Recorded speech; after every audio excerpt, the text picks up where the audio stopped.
En 2 ans d'e-commerce, j'ai utilisé énormément d'outils différents. J'ai pu essayer TrendTrack, Afterlead, PP Ads, 4Play.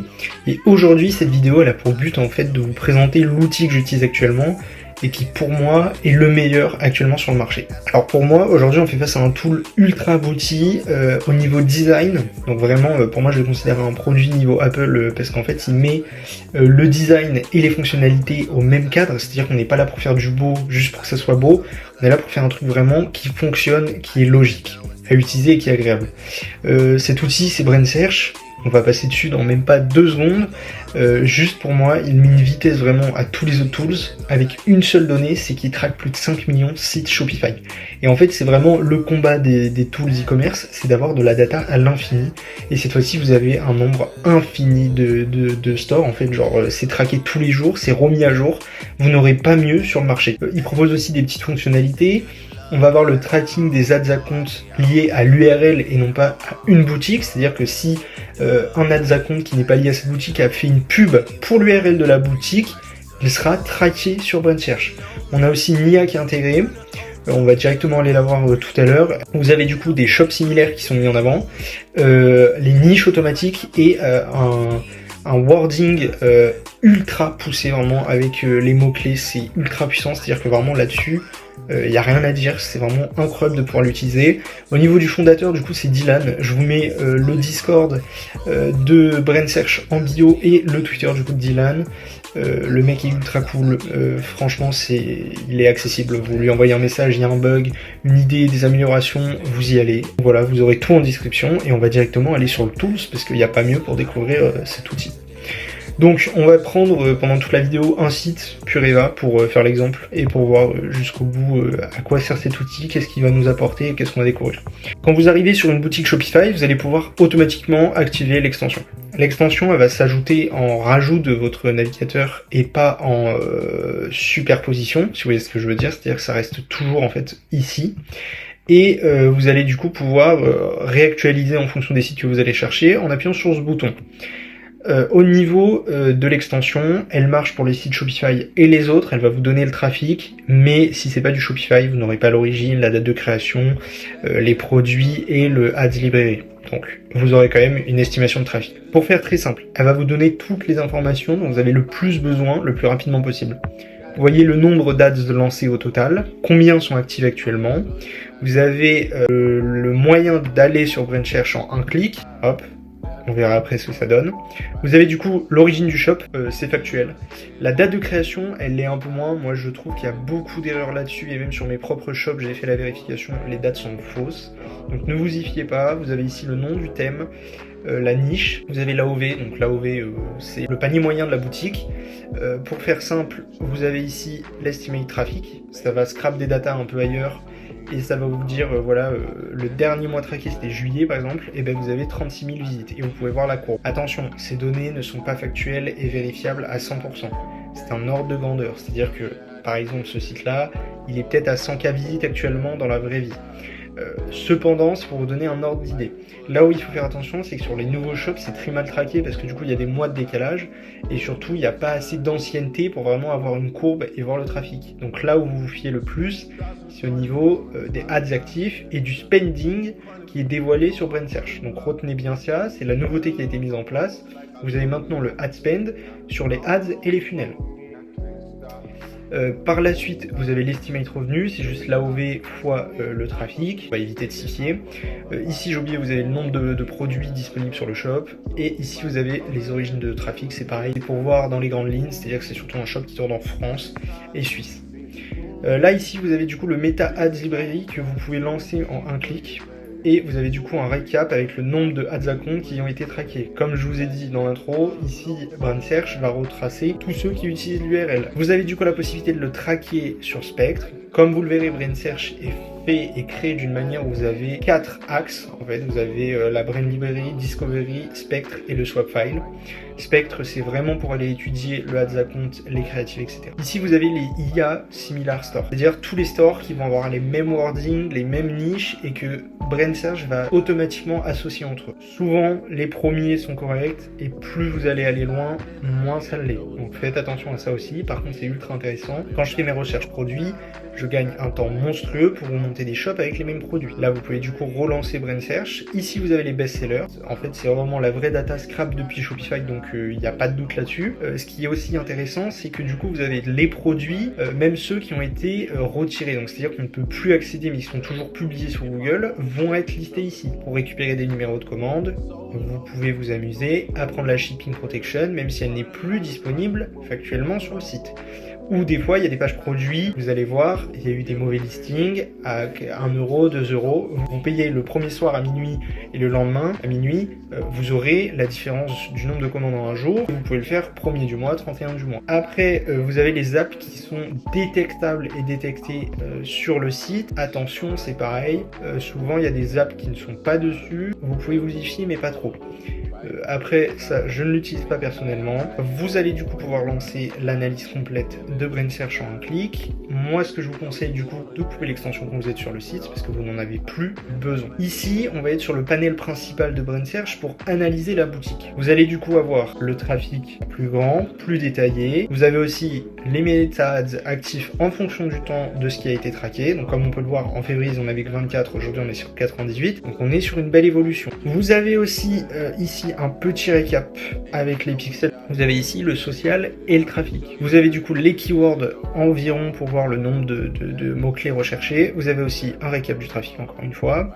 Vous avez ici le discovery, c'est vraiment pour aller chercher cette fois-ci les créatives. Donc vous pouvez juste en passant dessus lancer la vidéo. Je vais pas le faire pour vous éviter de vous casser les oreilles avec le son. Vous avez ici les best-sellers, encore les apps.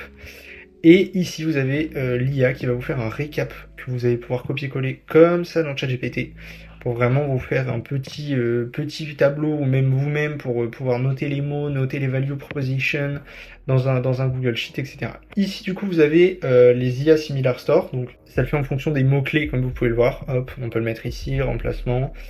Donc ça, c'est pour les filtres, les rechanges des filtres. Vous avez le robinet adaptateur, etc. Ici, vous allez avoir le Spectre Overview. Donc, bien évidemment, avant, il va falloir cliquer ici sur Track un Spectre, que j'ai déjà fait pour la vidéo pour qu'on aille plus vite et pour pouvoir suivre un peu la boutique. Vous aurez du coup, là-dedans, on va aller le voir après, énormément de data et d'IA qui va vous mâcher le travail. On va du coup désormais voir les 4 axes du site, comme je vous l'ai dit tout à l'heure, en commençant par la Brand Library. Ça va plutôt être axé pour faire en fait la recherche de produits. C'est-à-dire, vous allez arriver sur un panel comme ça. C'est-à-dire que vous allez pouvoir faire un tableau croisé dynamique. Pourquoi? Parce qu'en fait, vous allez pouvoir choisir, par exemple, si le thème ne vous intéresse pas, excusez-moi, on va pouvoir choisir le nombre d'ads qu'on veut actuellement sur le site qu'on cherche. En fait, si vous faites une recherche de produit, vous voulez un produit qui fonctionne, qui dépense de l'argent, parce que si quelqu'un dépense de l'argent, c'est qu'il en fait rentrer. Il dépense pas à perdre souvent. Ça peut arriver, faites bien attention dans vos recherches produits, n'allez pas sur des énormes marques qui peuvent acheter des clients à perdre et qui jouent sur la récurrence avec le temps. On veut de la rentabilité jour J, première commande. Donc, par exemple, on veut une boutique qui a déjà 20 ads actives, et on va dire qu'on veut une boutique qui a lancé des nouvelles ads les 7 derniers jours. Voilà. On va associer à ça un minimum de trafic, parce que on veut quand même que le store, il date pas d'il y a 2 jours. On veut quand même un minimum pour voir l'évolution sur un mois, pour voir s'il y a vraiment beaucoup de gens qui rentrent ou pas. Au niveau des pixels, moi je ne rentre jamais rien. Au niveau de l'origine, vous pouvez faire des strats en mode, vous allez mettre du Hong Kong, parce que on sait, mais après voilà, c'est des shops un peu plus touchy parce que ils jouent plus avec les mêmes règles que vous pouvez mettre des shops qui proviennent par exemple, je sais pas, des États-Unis avec les LLC, etc. Vous avez aussi le market. Vous pouvez du coup vous dire je veux un shop qui tourne uniquement en FR et vous pouvez du coup, comme vous avez dû le voir, vous pouvez en fait virer des marchés. Je veux pas par exemple le marché de l'Inde, le marché du Brésil. Vous pouvez cliquer, hop, et ça va le prendre en compte. Vous pouvez aussi mettre un nombre de produits minimum, maximum ou en fonction du prix. C'est ultra intéressant. Par exemple, vous avez une boutique nichée et vous décidez de rajouter un upsell produit, mais par exemple vous voulez pas dépasser un certain prix, et bien ok, on veut un produit qui dépasse pas 70 €, peut-être un peu haut pour la plupart de vos boutiques, et ici vous pouvez mettre le mot-clé qui vous intéresse. C'est-à-dire par exemple vous avez une boutique dans la niche des patchs stop boutons, vous pouvez cliquer et ça va vous remonter des boutiques avec ce prix. Ici vous avez les apps. Donc au niveau des applications, c'est en fonction de ce que vous cherchez. Si vous cherchez des mecs implantés qui sont rentables et qui cherchent la rentabilité, ils utilisent des outils pour traquer cette rentabilité. Comme je l'ai dit, il y a Triple Whale, il y en a d'autres, vous pouvez demander à ChatGPT. D'ailleurs, je sais pas pourquoi, je pense que Triple Whale ressort dans les pixels. Excusez-moi, voilà, c'est ça, il ressort ici en fait. Vous avez True ROAS, vous voyez, vous en avez d'autres, vous avez Triple Whale, etc. Par contre, dans les apps, ce que vous pouvez faire, c'est que vous pouvez chercher par exemple des shops qui font du recurring. Au niveau des apps, vous avez Recharge, vous avez Seal, hop, et vous avez Catch in Bundle, hop. Vous incluez les trois, et on va se dire que déjà, on va pouvoir faire une recherche produit ultra intéressante avec ce qu'on vient de chercher. Ce qu'il va vous faire, c'est qu'il va vous trier à travers les 5 millions de stores qu'il a en réserve. Ici, il m'en a sorti 393. Et ce que je vais pouvoir faire, et ce qui est ultra intéressant, c'est que je vais pouvoir étudier le produit sans aller sur le site directement, juste avec ce qu'il va me donner. Ici, je sais qu'on a 63 ads actives sur les 67 lancés. Il faut faire attention, parce que les CBO, ça peut les laisser actives, mais elles ne spendent pas. Vous avez ici le trafic estimé. On est sur du 8 millions. On est sur un shop de 2013. Et bien, ce que je peux faire, c'est que je peux me le sauvegarder pour plus tard, ou je peux l'ouvrir en grand et voir plus en détail ce qu'il me propose. Est-ce que le produit m'intéresse? Est-ce qu'il y a quelque chose à aller chercher? Et après, regarder à peu près les coûts que j'estime, combien je peux le sourcer, est-ce que c'est simple à marketer, est-ce que je peux avoir un angle différenciant, je peux l'amener sur un nouveau marché, voilà. Après, c'est votre travail. Là, ici, je vois que on est sur un trafic estimé énorme, donc souvent, c'est des gros shops, donc il y a vraiment de l'oseille qui rentre, mais après, ils peuvent très bien tourner à break-even sur les premières commandes, surtout s'ils font du recurring, ou même à perte. Et ils gagnent sur le lifetime, comme je vous ai dit. Au niveau de la brand librairie, c'est comme ça que je l'utilise. Et aussi, je vous donne un petit tips. Vous avez aussi le tri par Trustpilot, qui pour moi est ultra intéressant. Alors, il faut le remettre dans son état. Trustpilot, c'est quelque chose qui est très simple à fausser. Rien que pour la récolte des avis, vous pouvez faire le petit manège de 1 à 3 étoiles, excusez-moi, vous redirigez vers un formulaire client, et de 4 à 5 sur le Trustpilot. Ou même, il y en a qui en achètent. Donc, faut pas non plus s'y fier à 100%. Mais par exemple, faut se dire qu'il y a aussi des vrais avis qui peuvent être postés. Donc, n'hésitez pas à faire des recherches. Par exemple, du 4 étoiles avec minimum 400 reviews. C'est déjà des shops où il y a du trafic sur Trustpilot. Ça les envoie, ça veut le mettre en avant. Donc, c'est qu'il y a vraiment, ils veulent rendre leur image de marque vraiment soignée. Un truc où quali, où les gens n'ont pas peur d'acheter. Donc, vous allez avoir énormément de manières de trouver des nouveaux shops continuellement. Comme je vous en ai dit, il y en a 5 millions qui sont traqués. On va passer à la deuxième partie. Vous avez Discovery. Discovery, ça va vous aider à faire deux choses. Premièrement, à faire de la recherche produit ou de la recherche créative. C'est là où le Brain Search est vraiment polyvalent. C'est-à-dire pour votre workflow créatif, il est ultra puissant. Et pour votre recherche produit aussi, il vous propose 5 millions de data de sites à aller fouiller. Donc, comment je ferai une recherche produit sur Discovery? Moi, je ferai par AdSpend. Ça vient d'être lancé, c'est ultra puissant, c'est-à-dire que littéralement, je peux chercher avec un mot-clé précis des ads qui ont dépensé un certain nombre d'argent. Par exemple, je veux 1000 € de spend. Attention, que c'est uniquement valable en Europe et en Angleterre. Je veux 1000 € de spend sur ma ad. C'est déjà une belle ad, ça veut dire qu'elle a dû... si, imaginons elle a fait un ROAS 3, vous avez déjà 3000 € de chiffre d'affaires sur une ad. Je veux du coup une ad avec le Acne Treatment, cette niche là. Et ben il se passe quoi? Ça va me remonter des ads qui ont 1,8 de dépensés, 3,6, 2000 € ici. Là on en a une à 3000 €. Alors ici par exemple, on va prendre, c'est très simple, on voit que c'est une ad qui fait le produit en fait des patchs stop boutons. Je vais pas la lancer parce que le son est trop fort, mais en fait ce qui est incroyable, c'est que littéralement, imaginons ce produit, je le vois beaucoup, et factuel, c'est un produit qui tourne énormément en ce moment, et bien je vais aller le chercher, je sais que c'est un winner, parce qu'il n'y aurait pas autant de boutiques qui essaieraient de le lancer et qui le feraient tourner depuis aussi longtemps. Je vais mettre le mot-clé ici, je vais laisser mon AdSpend, et là ça va me remonter tous les ads à compte qui ont fait des pubs de ce mot-clé. Là par exemple ici vous avez Dr Herma. Donc déjà vous avez deux sites de cette niche. Ce que vous faites un nouveau fichier, un groupement de fichiers, vous allez les réunir. Et avec ça, vous allez vraiment vous faire un listing exact de vos concurrents que vous allez pouvoir aller traquer tous les jours.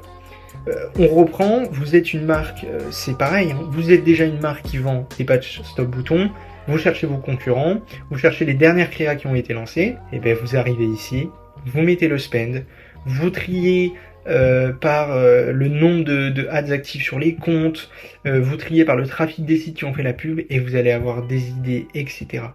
N'hésitez pas aussi à vous inspirer de sites qui ne font pas votre produit directement. C'est-à-dire, vous pouvez vous inspirer d'autres sites skincare, voir ce qu'ils font tourner, voir sur quoi ils dépensent en ce moment et vraiment prendre connaissance du marché en globalité. Vous pouvez aussi, quand vous faites cette recherche, cacher la brand en fait. C'est-à-dire si vous trouvez que pendant votre recherche, vous voyez par exemple ici je vois des pubs voilà, qui m'intéressent pas du tout, et bien je hide, voilà, je cache, et quand je vais relancer, il va bien se mettre ici, et quand je vais relancer, il va disparaître de ma recherche. On va passer du coup à Spectre. Ce qui est incroyable, c'est qu'il dispose de deux avantages. Le premier du coup pour moi c'est le Daily Ads Library.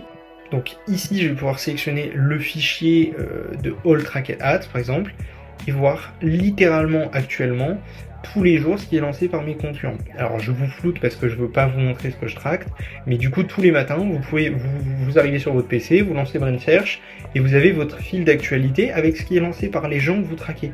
Donc vous ne perdez pas de temps et vous êtes au courant de ce que vos concurrents lancent. Est-ce qu'il a lancé sur un nouvel angle? Est-ce qu'il a lancé sur un nouvel avatar? En fait, toute cette data, vous allez la voir sur Brand Search tous les jours. Vous avez du coup aussi l'onglet My Track and Brand.